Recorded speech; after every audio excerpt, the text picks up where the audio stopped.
लिखित सत्यानुसरण ग्रंथ पाठ। श्री श्री ठाकुर अनुकूलचंद्र ठाकुर मंदिर में आज मसजाक श्रावण मसरे माँ मातृ सम्मेलन होता। आज माँ उद्यापन दिवस थी। माँ बहुत आडंबरे भजन कीर्तन प्रार्थना आउ लास्ट को प्रसाद सेवन जहाँकि आप वीडियो रे शेष पर्यंत रहिले देखिपारे। श्रीमुख निश्चित नारियल नीति ग्रंथ पाठ।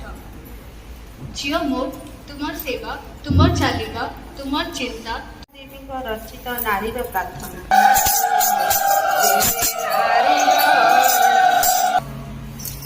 तुमारी दया